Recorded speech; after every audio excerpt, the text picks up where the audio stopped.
Ukrainian President Volodymyr Zelensky said it would not be possible to negotiate an end to the war in his country without meeting Kremlin leader Vladimir Putin.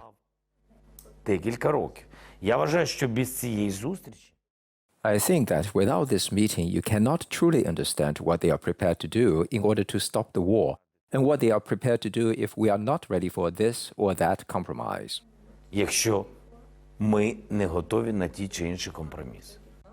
Zelensky said in an interview on Monday that a referendum would be needed to decide what should be done with Russian-occupied territories in Ukraine.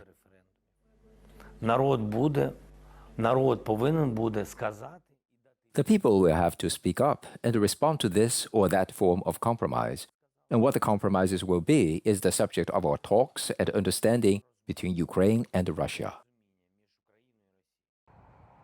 The Kremlin on Tuesday said it would like ongoing talks between Russia and Ukraine to be active and more substantive. I cannot go into the details. We are convinced that to make them public could only endanger the negotiation process, which is going on far too slowly and less substantive than we would like it to. Kiev said more than 8,000 people were evacuated on Monday through 7 humanitarian corridors from towns and cities under fire, including more than 3,000 from besieged Mariupol.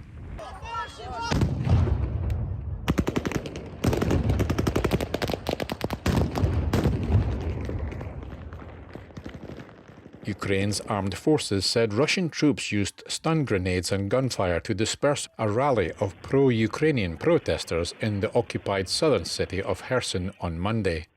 Video shows protesters in Kherson's Freedom Square running to escape as projectiles land around them. On Monday, Russia conducted a first airstrike on Odessa, Ukraine's third biggest city. People started to leave the city by train, including refugees from other parts of the country.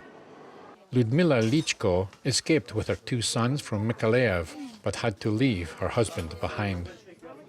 It was very hard. It was very hard for us to separate, but we were just forced to leave. It is impossible to live in such conditions the whole time.